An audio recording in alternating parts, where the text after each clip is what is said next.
اعوذ باللہ من الشیطان الرجیم، بسم اللہ الرحمن الرحیم۔ فرشتوں کو عاجز کر دینے والی دعا۔ ایک مرتبہ ایک آدمی نے مندرجہ ذیل یہ کلمات پڑھے جن کو سن کر فرشتے بھی گھبرا گئے اور ان کا اجر و ثواب نہ لکھ سکے۔ وہ کلمات یہ ہیں: یا ربی لک الحمد کما ینبغی لجلالی وجہک و عظیم سلطانک، مسند احمد۔ جب فرشتوں نے یہ کلمات سنے تو وہ گھبرا گئے اور گھبرا کر اللہ تعالیٰ کے حضور عرض کیا کہ اے اللہ پاک، تیرے ایک بندے نے یہ کلمات پڑھے ہیں جن کا اجر و ثواب ہم لکھنے سے قاصر ہیں، تو ہم ان کا کتنا اجر و ثواب لکھیں۔ چونکہ اللہ تعالیٰ کو پتہ تھا، مگر وہ فرشتوں کے منہ سے سننا چاہتے تھے کہ اس کے بندے نے کیا کلمات پڑھے ہیں، تو اللہ تعالیٰ نے فرمایا کہ وہ کلمات کیا ہیں جو میرے بندے نے پڑھے ہیں۔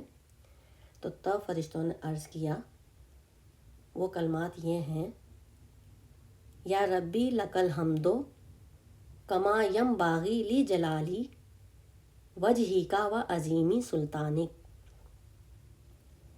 تو اللہ تعالیٰ نے ارشاد فرمایا کہ تم ان کلمات کو یوں ہی لکھ دو، میں خود اس کا اجر اور ثواب اپنے اس بندے کو عطا کروں گا جب وہ مجھ سے ملاقات کرے گا، جب وہ مجھ سے ملے گا، جب ملاقات کرے گا، تب میں اس کا اجر و ثواب اس کو خود عطا کروں گا۔ تو فرشتوں نے ان کلمات کو یوں ہی لکھ لیا۔ سبحان اللہ، سبحان اللہ۔ تو یہ اتنے عظیم عالی شان دعا ہے، ہمیں صبح شام اس کو ضرور پڑھنا چاہیے، دعا کرنی چاہیے۔ ایک مرتبہ میں یہ دعا ترجمے کے ساتھ خود پڑھتی ہوں۔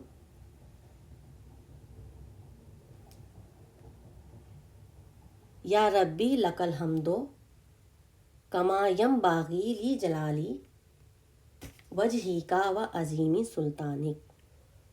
ترجمہ: اے رب، اے میرے اللہ، میں تیری ایسی حمد و ثنا کرنا چاہتی ہوں، تیری ایسی تعریف کرنا چاہتی ہوں جو کہ تیرے شایان شان ہو، اور جتنی تیرے چہرہ اقدس کے جلال و عظمت اور تیری سلطنت اور تیری بادشاہت کے شایان شان ہو، ایسی تعریف، ایسی حمد کرنا چاہتی ہوں۔ سبحان اللہ، سبحان اللہ، الحمدللہ، الحمدللہ۔